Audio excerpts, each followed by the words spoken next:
Hi రా నాన్న, నేను రా మీ అన్నయ్య హిస్టరీ రఫీసాన్. కొనసాగుతున్నటువంటి ఏపీడిఎస్సి టెట్ స్కూల్ అసిస్టెంట్కి సంబంధించి 8th క్లాసు సోషల్ టెక్స్ట్ బుక్లో ఈరోజు 3rd చాప్టర్లో ఉన్నాం. మనం 3rd చాప్టర్లో గ్రామీణ ప్రాంతాల పరిపాలన అని ఉన్నది. ఏమని ఉన్నది? గ్రామీణ ప్రాంతాల పరిపాలన అని ఉంది. ఈ గ్రామీణ ప్రాంతాల పరిపాలన 3rd చాప్టర్లో ఉంది. ఇందులో భాగంగా మనం 3rd చాప్టర్లో 69వ పేజీలో మనం ఉన్నాం. 69వ పేజీలో మనం ఉన్నాం. ఎన్నో పేజీలో? 69వ పేజీలో మనం ఉన్నాం. గ్రామీణ ప్రాంతాల పరిపాలన third lesson 8th class social studies text book, new text book, కొత్త టెక్స్ట్ బుక్. ఇందులో భాగంగా ప్రీవియస్లో మనం శాశ్వత శిస్తు నిర్ణయ విధానం గురించి మాట్లాడాం. శాశ్వత శిస్తు నిర్ణయ విధానం కార్న్వాలిస్ ప్రవేశపెట్టాడు. ఫలితంగా జమీందారులు ఉన్నారు.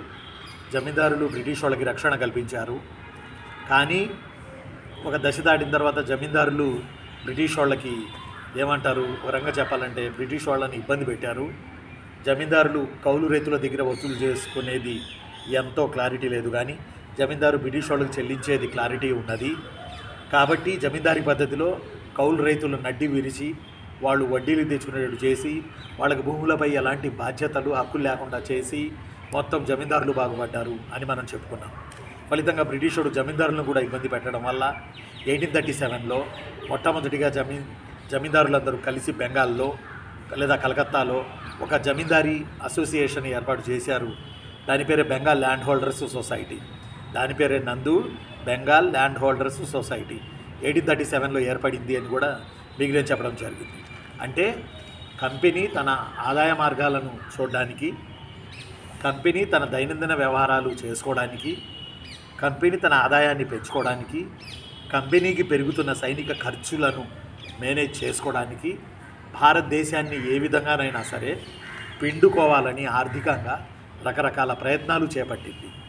ఆ ప్రయత్నాల్లో భాగంగా జమీందారీ విధానం తీసుకురానియండి, రకరకాల శిస్తు విధానాలు తీసుకురానియండి, వాణిజ్య పంటలకు ప్రాధాన్యం ఇవ్వనియండి, కఠినాతి కఠినంగా నిలబెట్టి శిస్తు వసూలు చేసి ప్రజలు వలసపోయేటట్టు చేయనియండి, వాణిజ్య పంటలకు ప్రాధాన్యం ఇచ్చి కరువు కాటకాలు వచ్చినా పట్టించుకోకపోవటం కానివ్వండి, ఏదైనా కానీ కంపెనీ తన ఆదాయ మార్గాలు పెంచుకోవడానికి రకరకాల విన్యాసాలు చేసింది.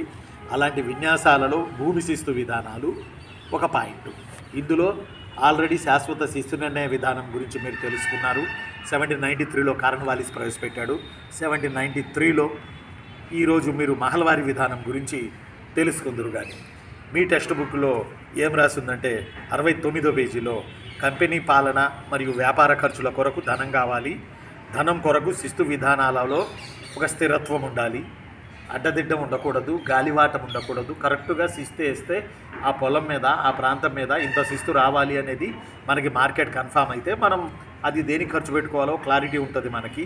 అందువల్ల శిస్తు విధానాలు మార్పులు చేయడమే కాదు, శిస్తు ద్వారా రాబడిని పెంచుకోవడమే కాదు, శిస్తు వసూలులో కూడా కన్స్టెంట్ స్థిరత్వం ఉండాలి. ఇంత అమౌంట్ ఈ టైంలో వస్తుంది అనే స్థిరత్వం ఉండాలి అనే పాయింట్ని బ్రిటిష్ వాళ్ళు చూశారు. ఆ నేపథ్యంలో 1822లో హోల్ట్ మెకంజీ అనే ఆయన 1822లో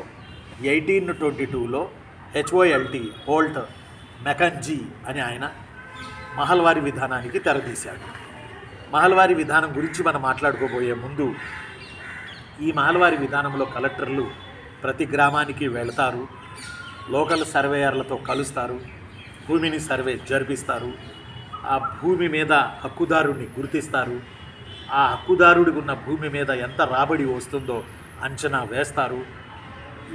ఇది ఒక గ్రామం యూనిట్గా చేస్తారు. ఆ గ్రామాన్ని మహల్ అంటారు. దీనినే మహల్వారీ విధానం అని అంటారు. ఈ గ్రామ పెద్ద శిస్తు వసూలు చేస్తారు. దీన్ని మహల్వారీ విధానం అని అంటారు. కాకపోతే మహల్వారీ విధానం కూడా సక్సెస్ కాల. జమీందారులను తొలగించి గ్రామ పెద్దను పెట్టి గ్రామాన్ని యూనిట్గా తీసుకొని దానికి మహల్వారీ అని పేరు పెట్టి శిస్తు వసూలు చేసే పరిక్రమ మొదలేశాడు 1822లో Holt Mackenzie. But it's not a succeed revenue policy in the period of East India company. Holt Mackenzie అనేవాడు ఈ మహల్వారీ విధానానికి తెరదీశాడు. మహల్ అంటే గ్రామం, వసూలు చేసేవాడిని గ్రామ పెద్ద అంటారు. It's called as a Mahalwari system. ఇది సక్సెస్ కాల. ఆ తరువాత మనకి 1792లో ఒకప్పుడు టిప్పు సుల్తాన్కి చెందిన భూభాగాలు ఉన్న మద్రాసు పరిసర ప్రాంతాల్లోని సేలం జిల్లా కేంద్రంగా 1792లో రీడ్ అనే అప్పటి సబ్ కలెక్టర్, పూర్తి పేరు కెప్టెన్ అలెగ్జాండర్ రీడ్, అప్పటి సేలం జిల్లా సబ్ కలెక్టర్, అప్పటి సేలం జిల్లా కలెక్టర్, అప్పటి సేలం జిల్లా సబ్ కలెక్టర్ థామస్ మన్రో, అప్పుడు సేలం జిల్లా సబ్ కలెక్టర్ థామస్ మన్రో, అప్పటి సేలం జిల్లా collector captain Alexander read, captain read అంటారు. ఇతను రైతువారీ విధానం అనే కొత్త విధానాన్ని మెడ్రాస్లోని గ్రామీణ ప్రాంతాల్లో తీసుకొచ్చాడు. ఈ రైతువారీ విధానంలో డైరెక్ట్గా రైతులు ప్రభుత్వానికి పన్ను చెల్లిస్తారు. అంతకుముందు భూమిని సర్వే చేయడం, ఈ భూమి మీద ఏ పంట పండుతుంది, ఈ భూమి రాబడి ఎంత, భూసారం ఎంత, ఇవన్నీ కూడా కలెక్టర్లు పర్యవేక్షణ జరుపుతారు. ప్రధానంగా 1792లో సేలం జిల్లాలో కెప్టెన్ అలెగ్జాండర్ రీడ్ అనేవాడు ఈ రైతువారీ విధానాన్ని ప్రవేశపెట్టి సక్సెస్ఫుల్గా అమలు చేయడం వల్ల, దీనికి మూల కారణం అప్పటి సబ్ కలెక్టర్ థామస్ మన్రో కావడం వల్ల, ఆ తర్వాత 1800లో థామస్ మన్రో దత్తమండలాలకి కలెక్టర్గా వచ్చాడు. రాయలసీమనే దత్తమండలాలు అంటారు. సీటెడ్ జిల్లాలు కడప, కర్నూలు, అనంతపురం, బళ్ళారి, నాట్ చిత్తూరు. కడప, కర్నూలు, అనంతపురం, బళ్ళారి. దీనికి రాజధాని అనంతపురం ఉండే అనంతపురం కేంద్రంగా థామస్ మన్రో ఇక్కడ దత్తమండలాలకు వచ్చి దత్తమండలాల కలెక్టర్గా ఉంటూ రైతువారీ విధానాన్ని దత్తమండలాల్లో ప్రవేశపెట్టాడు. ఆ తదుపరి మద్రాస్ గవర్నర్ అయ్యాడు థామస్ మన్రో. మద్రాసులో కూడా రైతువారీ విధానాన్ని ప్రవేశపెట్టాడు. ఆ తర్వాత మీకు చెప్పాను ఆంగ్లో మరాఠా యుద్ధాలని. ఆంగ్లో మరాఠా యుద్ధాల తర్వాత వారిని హేస్టింగ్స్ పీష్వా పదవిని రద్దు చేసిన తర్వాత, పీష్వా పదవి రద్దు చేశాడు 1817 జూన్ 3వ తేదీన పీష్వా పదవి రద్దు చేశాడు వారన్ హేస్టింగ్స్. ఆ తర్వాత విశాలమైన భూభాగాలలో వారన్ హేస్టింగ్స్ మహారాష్ట్రలో కూడా రైతువారీ విధానాన్ని ప్రవేశపెట్టాడు. అంటే రైతువారీ విధానం ప్రధానంగా మహారాష్ట్రలోను మద్రాసులోను ప్రవేశపెట్టబడింది. జమీందారీ విధానం బెంగాల్, బీహార్, ఒరిస్సాలో ప్రవేశపెట్టబడింది. మహల్వారీ విధానం ఢిల్లీలో, ఆగ్రాలో, పంజాబ్లో, ఈ పరిసర ప్రాంతాల్లో మహల్వారీ విధానం ప్రవేశపెట్టబడింది. జమీందారీ విధానం లేదా శాశ్వత శిస్తునే విధానం అంటే మధ్యలో జమీందారు ఉంటాడు, ఆడు వసూలు చేసుకునేది అంతో తెలియదు, వాడు వసూలు చేసుకున్నాడు బాగుపడ్డాడు, బ్రిటిష్ వాళ్ళకి చెప్పొచ్చు. మహల్వారీ విధానంలో గ్రామ పెద్ద, ఆ గ్రామ పెద్ద మాట ఎవరు ఏం లేదు, మహల్ అంటే గ్రామం. అలానే రైతువారీ పద్ధతిలో డైరెక్ట్గా రైతులే పన్ను చెల్లించాలి గవర్నమెంట్కి. ఇదేదో బాగుంది. అయితే గవర్నమెంట్కి చెందిన రెవెన్యూ అధికారులు నందు ఎక్కువ పన్నుని భూములపై విధించడం వల్ల జనాలు కట్టలేక వలసపోయారు. ఊళ్ళన్నీ నిర్మానుష్యంగా మారిపోయాయి. కాబట్టి భూమి శిస్తు విధానాల వల్ల బ్రిటిష్ వాళ్ళు బాగుపడింది లేదు, సచ్చింది లేదు. అందువల్ల బ్రిటిష్ వాళ్ళు నందు నూతన మార్పులకి, నూతన సిద్ధాంతాలకి తెరదీశారు. ఆ నూతన సిద్ధాంతం ఏంటంటే గ్రామ ప్రాంతంలో పన్ను ద్వారా, అంటే పన్ను లేదా రాబడి ద్వారా వచ్చే ఆదాయం కంపెనీ ఖర్చులకి, సైన్యానికి, కంపెనీ దైనందిన వ్యవహారాలకి, కంపెనీ గిడ్డంగుల నిర్వహణకు సరిపోవడమే కాకుండా సరిపోవట్లేదన్న నెపంతో మళ్ళీ ఎలాగైనా సరే భూమి నుంచి మరింత పిండుకోవాలని ఈసారి నూతన విధానాన్ని ప్రవేశపెట్టారు. ఆ నూతన విధానమే వాణిజ్య పంటల విధానం. చక్కగా వరి పండుతుంది, కానీ ఖచ్చితంగా 3 వంతులు కమర్షియల్ క్రాప్ వేయాలి. నువ్వు తినకపో, పశువులు గడ్డి దొరకపో, క్షామం వచ్చి సావండే, మాకు సంబంధం లేదు అని 3 వంతులు మాత్రం ఖచ్చితంగా వాణిజ్య పంటలు పండించాలి. ఈ నేపథ్యంలో ఈ సిద్ధాంతంలో భాగంగా ముఖ్యంగా నల్లమందు, నీలిమందు ఈ పంటలకి వీళ్ళు ప్రిఫరెన్స్ ఇచ్చారు. వాణిజ్య పంటలను పండించడం ద్వారా కరువు వచ్చినా సచ్చినా మనసస్తే ఆళకెందుకు, ఈ పంటలను తీసుకెళ్ళి వాణిజ్య పంటలు పత్తి, మిర్చి, చెరకు, గోధుమ, పొగాకు వీటన్నిటినీ తీసుకుని వెళ్ళి అక్కడ వస్తువులు తయారు చేసి మళ్ళీ తెచ్చి మనకే అమ్ముతారు. ఫలితంగా మన దేశం నుంచి పండించబడి తీసుకెళ్తుంది ఫ్రీనే, అక్కడ తయారు చేసి మళ్ళీ తెచ్చి అమ్ముతుంది ఫ్రీనే. ఇంకా భారతదేశం ఏం మిగిలింది గొంతుపోక, భారతదేశం దరిద్రం అయిపోక ఏమవుతుంది, భారతదేశం దారిద్ర్యంలో మునిగి తేలక ఏమవుతుంది. కొడుకులు ఒక రకంగా చెప్పాలంటే భారతదేశాన్ని ఆక్టోపస్లా ఆర్థికంగా పీల్చేశారు. ఈ నేపథ్యంలో ఎక్కడెక్కడ ఇండియాలో, మన చేతుల్లో ఉన్న ఇండియాలో, అంటే బ్రిటిష్ వాళ్ళ చేతుల్లో ఉన్న ఇండియాలో నందు ఎక్కడెక్కడ వాణిజ్య పంటలు పండుతాయని ఆలోచన చేశారు. అందులో భాగంగా నువ్వు చెప్పాలి నందు, పశ్చిమ బెంగాల్లో జనుము పండించారు. అస్సాంలో టీ పండించారు. యునైటెడ్ ప్రావిన్స్ అంటే నార్త్ ఇండియా, యునైటెడ్ ప్రావిన్స్లో చెరకు పండించారు. ఉత్తరప్రదేశ్, పంజాబ్లో గోధుమ పండించారు. మహారాష్ట్ర, పంజాబ్లో పత్తి పండించారు. మెడ్రాస్లో వరి పండించారు. మచిలీపట్నంలో కలంకారీ వస్తువులను తయారు చేసి ఉత్పత్తి చేసుకోవడం మొదలుపెట్టారు. నవ్వడం కాదు, చెప్పాలి. కెమెరా అట్టాగే కంటిన్యూ చేయి. ఇప్పుడు చెప్పాలి. నేను హై స్కూల్ మాస్టర్ని.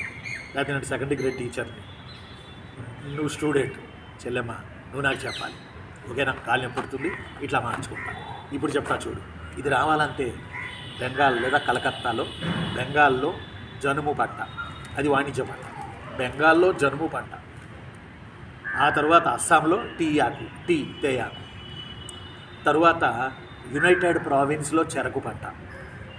తర్వాత ఉత్తరప్రదేశ్, పంజాబ్లో గోధుమ. మహారాష్ట్ర, పంజాబ్లో పత్తి. మన మద్రాస్ ఏరియాలో వరి.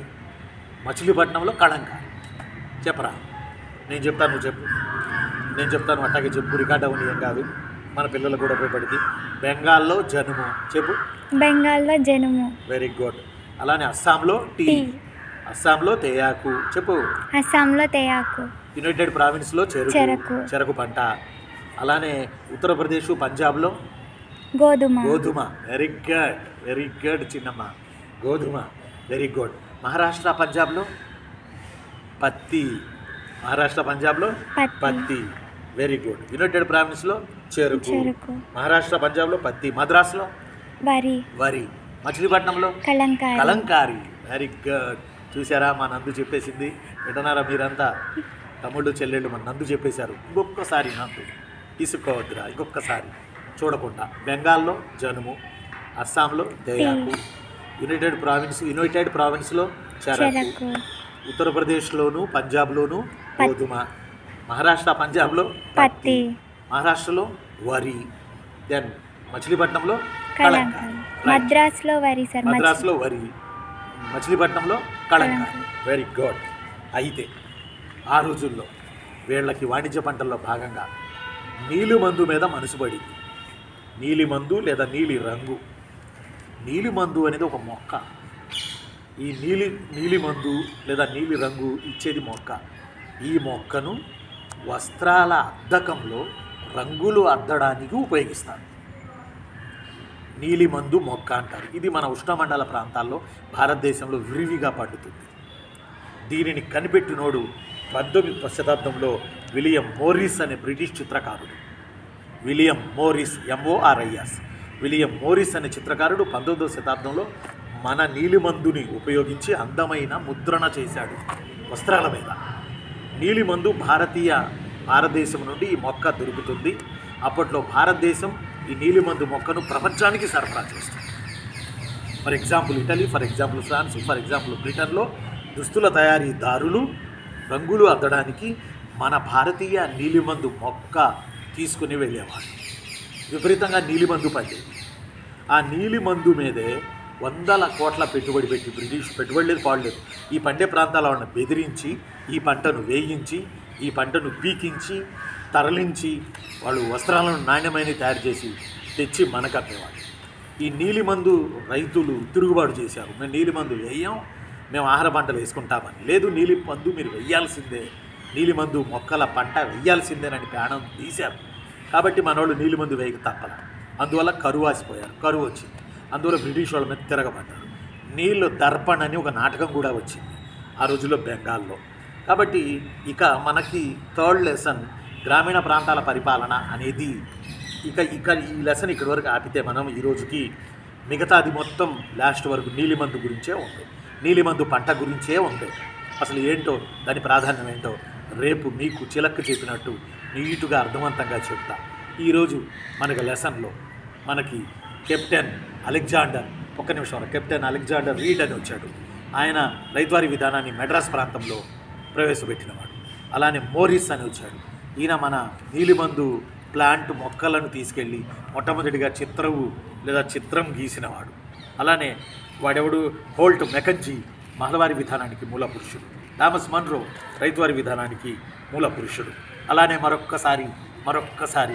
మరొక్కసారి బెంగాల్ జనుముకి, అలానే అస్సాం తేయాకుకి, అలానే యునైటెడ్ ప్రావిన్స్ చెరకు పంటకి, అలానే ఉత్తరప్రదేశ్, దెన్ పంజాబ్ గోధుమకి, మహారాష్ట్ర పంజాబ్ పత్తికి, మద్రాస్ వరికి, మచిలీపట్నం కళంకారీకి ఫేమస్.